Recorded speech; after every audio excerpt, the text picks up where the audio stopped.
if I'm really going to be obedient to what I believe and what I know God has called me to do personally, I need to be open to this possibility.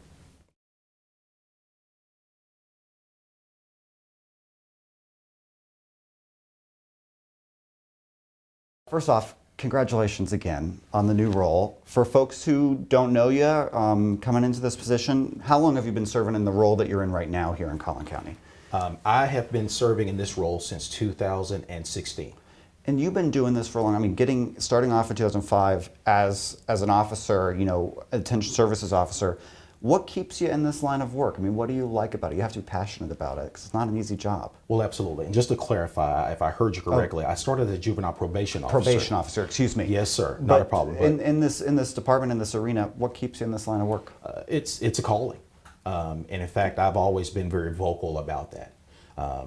There's a number of very accomplished and talented folks who I've been able to work with here in Collin County and also in my other previous stops in working with youth and families. Most of the people who are really impactful in this field and dedicated to it, it becomes clear very early on that it is a calling. Folks can go on and do other things and probably make a lot more money. But again, this is a job that people feel called to, and that is definitely true for me. The Lord made it very clear to me early on as I was working my way through college, playing football, doing jobs during the summer, that working with kids was something that truly never felt like work for me. I really enjoyed it. It just felt natural, and the kids seemed to really respond well to my intentions in terms of trying to help motivate them to reach their full potential. And so when those dots kind of connected that, hey, you can build a career working with young people and helping families, I made a deliberate plan to seek out a career, and began in juvenile probation in 2002 and have never looked to do anything since. What made you think this is the time to come to Dallas? You've been here in Collin for a long time. That's a really good question. The truth is, I wasn't seeking to leave Collin County. And it's not to speak to me being great or anything, but it's just the fact is, again, this is home to me. Mm-hmm. My family, my wife and I, we love the relationships we've built here. But ultimately, receiving the initial call from the recruiting firm was very flattering. But even then, I was initially very resistant and hesitant to say no. Why? Well, because Collin County is so great. To be a part of this community, to have grown with this community over the years, and the relationships that we've been able to build here, both in our local community as well as here professionally, it just didn't make sense to even consider doing anything else. What changed your mind?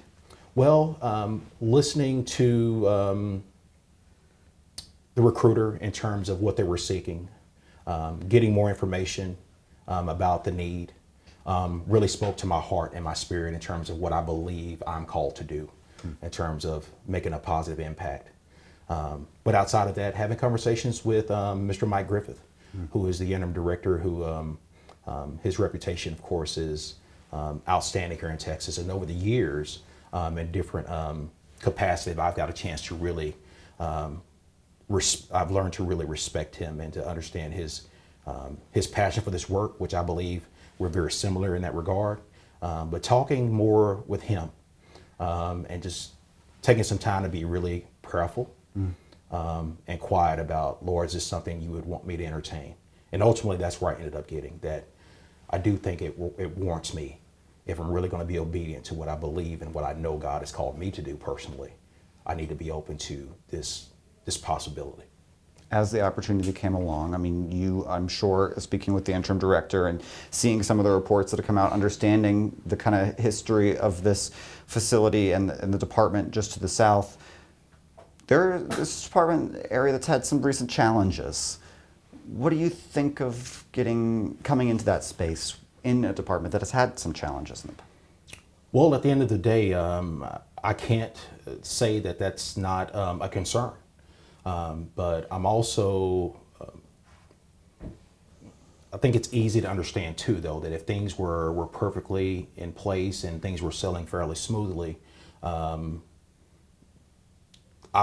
phone probably would not have rang again, and I probably would not be afforded this potential opportunity.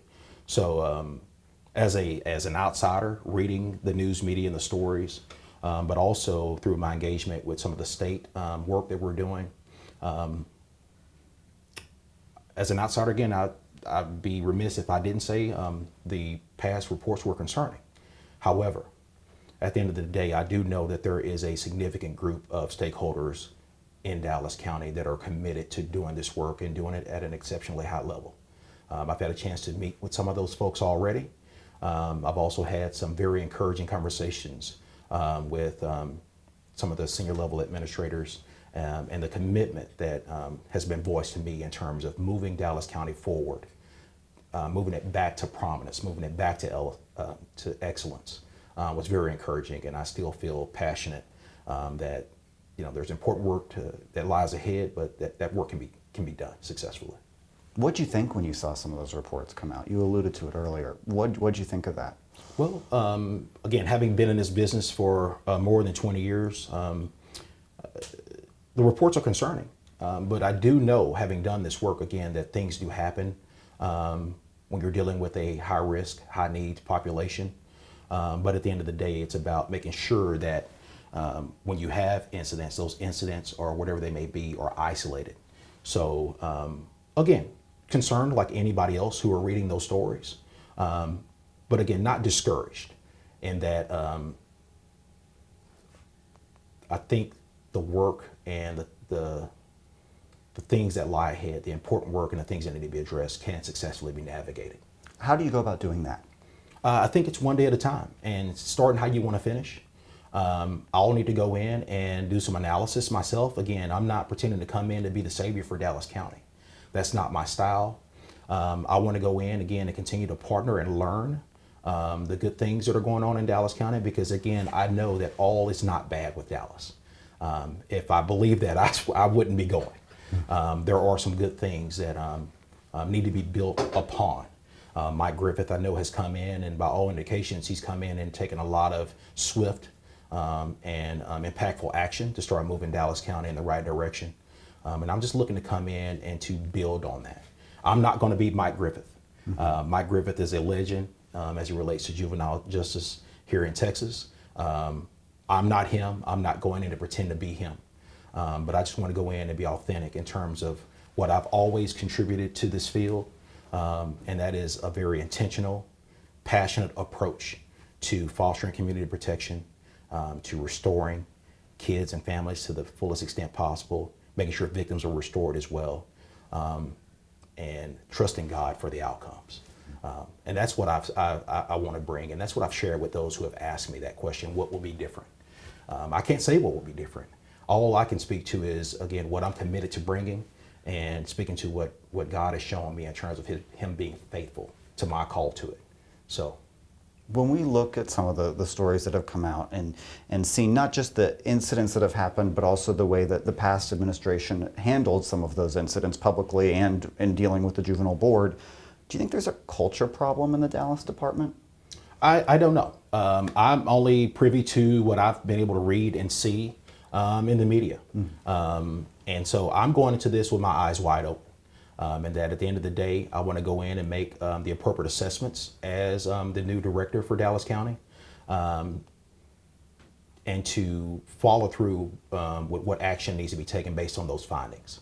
Again, but I can't do it all on my own. We'll need some good people that are like-minded and committed likewise to promoting good processes to get the very best outcomes for kids. And that begins, again, before a kid goes into secure facilities. We want to make sure that we partner with our local stakeholders in law enforcement to make sure we have very robust and comprehensive services to keep kids as shallow or even out of the system if at all possible. So I know Mike Griffith has done a lot of that work to reduce the detention population already. We want to continue to champion some of those efforts, but even take them to another step. Maybe even establishing some MOUs with the district attorney's office. I look forward to establishing as many progressive initiatives as we can to get the very best outcomes for the youth and family of Dallas. And no, go ahead, please. But not compromising community protection at the same time. And that's one of the questions I was going to ask, is this is a tightrope to walk, right? This is a tightrope to walk whether you're in Dallas or Collin or somewhere else, because you're dealing with a population of kids who often need help and have high needs, as you said, who are often accused of some really violent crimes on occasion.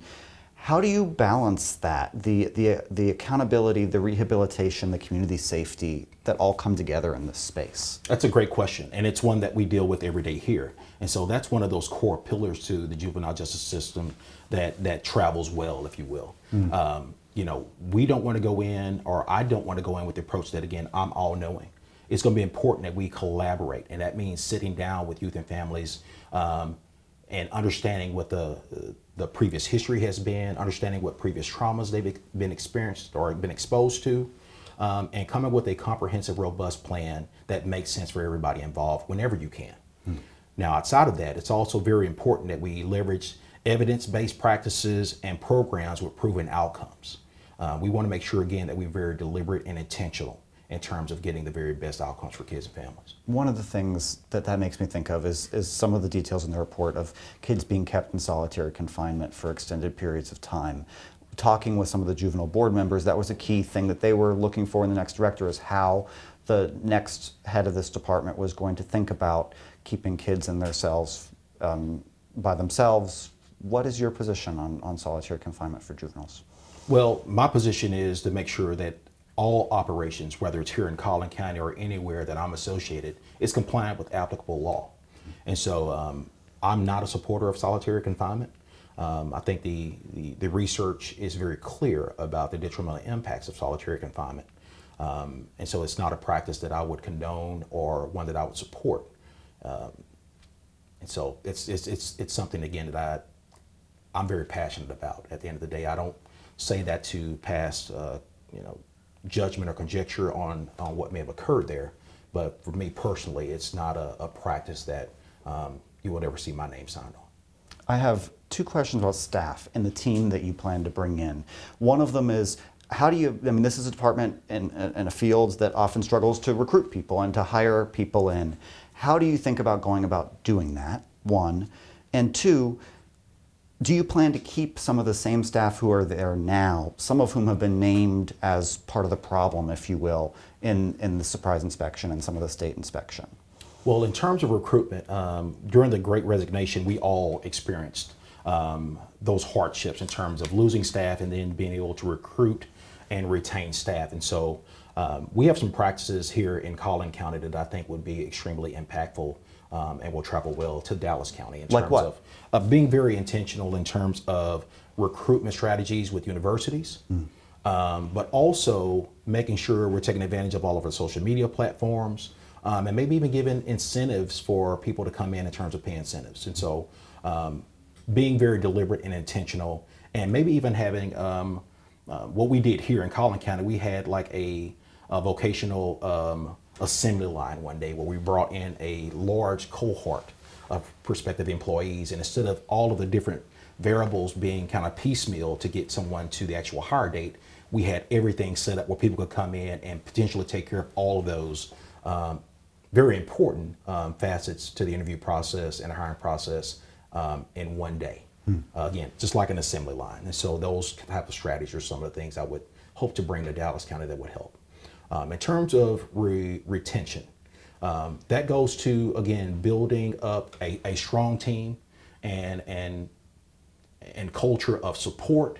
And that goes with me and our other leadership being very visible and supportive of the staff who are currently there and the staff that we bring in. One of the practices that we have here is that we want to make sure that we're very intentional and visible on our floors and our programs.